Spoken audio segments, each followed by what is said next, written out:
तो हेलो मित्रों, आज हम लोग class 8 mathematics model test paper set first का very short answer type questions को सॉल्व करने वाले हैं। इससे पहले की वीडियो में हमने model test paper set first का मल्टीपल चॉइस क्वेश्चंस और फिल इन द ब्लैंक्स के सारे क्वेश्चंस को सॉल्व किया था, समझा था। अब हम लोग चालू करते हैं very short answer type questions का क्वेश्चन नंबर 11।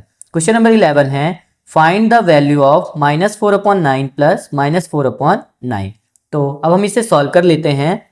सबसे पहले हम क्वेश्चन लिख लेते हैं -4/9 प्लस -4/9। अब हमारा सबसे पहला काम होता है कि इनके ब्रैकेट को क्या करना है, हमें ओपन करना है। तो देखिए यहाँ पे ब्रैकेट लगा है, इसके बाहर कोई भी साइन नहीं है, तो इसे हम एज इट इज -4/9 उतार सकते हैं। अब देखिए यहाँ पर प्लस है और ब्रैकेट के अंदर है हमारा माइनस, और ब्रैकेट का मतलब होता है मल्टीप्लाई, मतलब यहाँ पर साइन का क्या हो रहा है, मल्टीप्लाई हो रहा है। तो प्लस माइनस क्या होता है, माइनस, तो प्लस माइनस हो गया हमारा माइनस, और 4/9 हमने उतार दिया। अब देखिए यहाँ पर भी 9 है और यहाँ पर भी क्या है, 9 है। तो ये कैसा फ्रैक्शन है, लाइक फ्रैक्शन है। और लाइक फ्रैक्शन में क्या होता है, अगर हमारा ये भी डिनोमिनेटर में ये भी सेम है, 9 है, ये भी 9 है, तो उसको क्या ले लेते हैं हम लोग, कॉमन ले लेते हैं। तो यहाँ पर भी 9 है, यहाँ पर भी 9 है, तो इसको कॉमन लेकर के हमारा यहाँ पर भी 9 आ गया। और ऊपर वाला नंबर जैसे लिखा होता है वैसे ही उतार देते हैं। तो -4 लिखा तो हमने -4 उतार दिया, -4 लिखा तो हमने -4 यहाँ पर उतार दिया। अब देखिए यहाँ पर मल्टीप्लाई नहीं हो रहा है, यहाँ पर अब क्या हो रहा है, इंटीजर का या तो प्लस हो रहा है या तो माइनस हो रहा है। तो हमें कैसे पता चलेगा कि यहाँ प्लस हो रहा है कि माइनस हो रहा, तो माइनस माइनस क्या होता है, प्लस होता है। तो यहां पर हमें ये पता चल रहा है कि नंबर को हमें क्या करना है, प्लस करना है। तो 4 और 4 को प्लस करेंगे तो क्या जाएगा हमारा 8।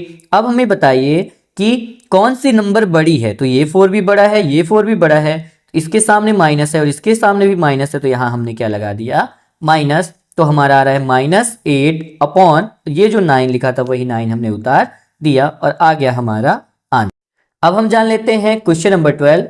Find the number of side of a regular polygon whose each exterior angle has a measure of 60 degree. मतलब हमें क्या निकालना है, नंबर ऑफ, है ना, किसी रेगुलर पॉलीगन का जिसका एक्सटीरियर एंगल हमें क्या दिया गया है, 60 डिग्री दिया गया है। तो सबसे पहले हम यहाँ पे लिख लेते हैं each exterior angle equal 60 degree, मतलब ईच एक्सटीरियर एंगल हमें कितना दिया है, 60 डिग्री दिया गया है। अब नंबर ऑफ साइड निकालना है, तो नंबर ऑफ साइड का फॉर्मूला होता है हमारा 360 डिग्री अपॉन में ईच एक्सटीरियर एंगल। आपको ये फॉर्मूला याद रखना है, नंबर ऑफ साइड निकालने का फॉर्मूला है 360 degree upon each exterior angle. तो अब हम इसे आगे सॉल्व करते हैं। Number of side equal 360 degree हमारा फॉर्मूले का है, तो हमने 360 डिग्री उतारा, और ईच एक्सटीरियर एंगल हमें कितना दिया है, 60 दिया है, तो हमने अपॉन में 60 लिख दिया। एक जीरो से एक जीरो को काट दिया और 6 का 6 जा क्या आ गया हमारा 36 आ गया। तो यहां पर आ गया हमारा नंबर ऑफ साइड 6 आंसर। अब हम लोग जान लेते हैं क्वेश्चन नंबर 13, जिसमें है फाइंड द क्यूब ऑफ 0.05। तो आपको याद रखना है क्यूब का मतलब होता है कि किसी नंबर को कितनी बार, 3 बार मल्टीप्लाई करना। तो 0.05 का क्या निकालना था हमें, क्यूब। तो क्यूब का मतलब होता है पावर क्या लगा देना है, 3। तो अब हम इसे सॉल्व करते हैं। 0.05 की पावर 3 है, मतलब 0.05 को हम 3 बार लिख करके मल्टीप्लाई करेंगे। तो 0.05 इंटू 0.05 इंटू 0.05।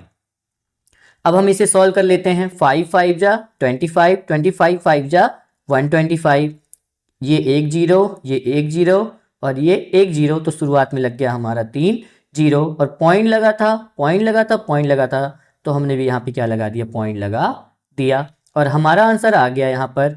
यहाँ पे कुछ नहीं था तो यहाँ पे हमने उतारा 0.000125, हमारा आंसर आ गया। अब हम लोग जान लेते हैं क्वेश्चन नंबर 14।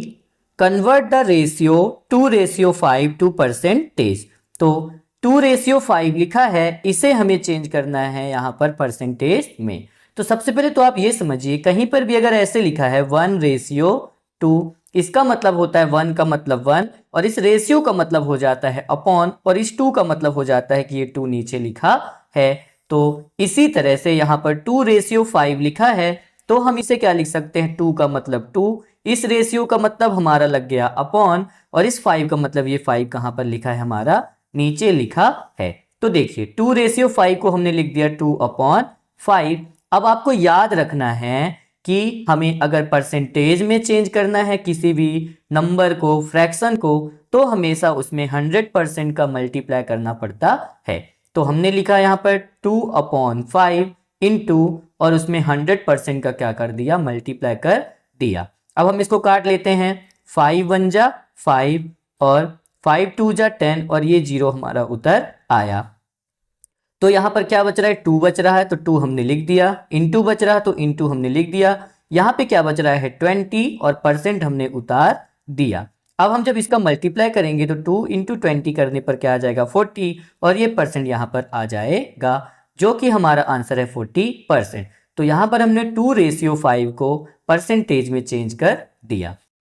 तो अब हम लोग जान लेते हैं क्वेश्चन नंबर 15। क्वेश्चन नंबर 15 है एक्सप्रेस द नंबर 4.5 इंटू 10 की पावर 4 इन यूजुअल फॉर्म। मतलब हमें 4.5 इंटू 10 की पावर 4 जो लिखा है उसे हमें यूजुअल फॉर्म में चेंज करना है। तो आपको याद रखना है, जब भी हमें कोई भी नंबर 10 की पावर में दी है, इसका मतलब वो किस फॉर्म में है, स्टैंडर्ड फॉर्म में है। अब हम इसे यूजुअल फॉर्म में चेंज करेंगे। तो यूजुअल फॉर्म में चेंज करना बहुत ही आसान होता है, जैसा लिखा है उसको अच्छे से मल्टीप्लाई करके लिख देना होता है। तो देखिए 4.5 लिखा तो हमने लिख दिया यहाँ पर 4.5, इंटू लगा था तो हमने यहाँ पे लगा दिया इंटू, 10 की पावर 4 का मतलब होता है 10 को 4 बार लिख करके मल्टीप्लाई किया गया है। अब ये 4.5 फिर से हमने यहाँ उतार दिया, इंटू लगा था हमने इंटू लगा दिया, और 10 को जब हमने 4 बार मल्टीप्लाई किया तो यहाँ पर आ रहा है हमारा 1 10 100 10,000, मतलब 10 इंटू 10 इंटू 10 इंटू 10 करने पर आ रहा है हमारा 10,000। अब 4.5 का मल्टीप्लाई हमें किसके साथ करना है, 10,000 के साथ करना है। तो हमने मल्टीप्लाई में सीखा है कि कुछ देर के लिए हम इस पॉइंट को क्या करते हैं, भूल जाते हैं। तो जब हम 45 का मल्टीप्लाई 10,000 के साथ करेंगे तो हमारा 4,50,000 आ जाएगा। और फिर पॉइंट कितने डिजिट पहले लगा है, 1 डिजिट के पहले पॉइंट लगा है, तो हम भी एक जीरो के पहले, एक डिजिट के पहले क्या लगा देंगे, यहाँ पर 0 लगा देंगे। अब पॉइंट के बाद 0 का मतलब कुछ नहीं, मतलब हमें इस 0 को लिखने की जरूरत अब नहीं है। तो हम क्या लिख सकते हैं, 4 5 और 3 0 हम लोग यहाँ पर उतार देंगे। इस 0 का मतलब कुछ भी नहीं होगा, तो हमारा आंसर आ जाएगा 1 10 100,000 10,000, मतलब 45,000 हमारा आंसर आ जाएगा। हमने स्टैंडर्ड फॉर्म से इसको यूजुअल फॉर्म में चेंज कर दिया। अब हम लोग जान लेते हैं question number 16, factorise 49x² minus 36। तो हमें इस बार 49x² माइनस 36 का क्या करना है, फैक्टराइज करना है। तो देखिए जो 49 है ना, वो किसका है, किसका स्क्वायर है, तो हमें याद है वो 7 का स्क्वायर है। तो हमने 45 यहाँ पे 49 को लिख दिया 7 का स्क्वायर, और ये यक्स स्क्वायर था तो हमने इसको क्या लिख दिया, यक्स का स्क्वायर। इसी तरह बताइए 36 किसका स्क्वायर है, तो 36 हमारा 6 का स्क्वायर है, तो 36 को हमने लिख दिया 6 का स्क्वायर। अब देखिए यहाँ पर ये भी 7 का भी स्क्वायर है और x का भी स्क्वायर है, तो इसे हम क्या लिख सकते हैं, 7x साथ में लिख सकते हैं, और होल क्या कर सकते हैं, स्क्वायर लिख सकते हैं। तो 7 का स्क्वायर, x का स्क्वायर को हमने लिख दिया 7x का होल स्क्वायर, माइनस, और 6 में भी हमने क्या लगा दिया, ब्रैकेट लगा करके क्या लगा दिया, स्क्वायर लगा दिया। तो अब देखिए ये कौन सा फॉर्मूला बन रहा है हमारा, a² माइनस b²। तो देखिए यहाँ पे हमने लिखा भी है a² माइनस b² इक्वल क्या होता है, a plus b, a minus b। मतलब इन्हीं नंबरों को लिखना है, एक बार बीच में प्लस लगेगा, इन्हीं नंबरों को लिखना है, एक बार बीच में क्या लगा देना है, माइनस लगा देना है। ठीक है, तो 7x का होल स्क्वायर माइनस 6 का स्क्वायर इक्वल क्या हो जाएगा, यहाँ पर 7x plus 6, 7x minus 6। I hope आपको वीडियो पसंद आई। अगर आपको वीडियो पसंद आई तो हमारी वीडियो को लाइक जरूर करिएगा, और यह वीडियो आप अपने दोस्तों में भी शेयर कर दीजिएगा, जिससे उन्हें भी यहाँ पर model test paper set first का सॉल्यूशन मिल जाए। वीडियो देखने के लिए बहुत बहुत धन्यवाद।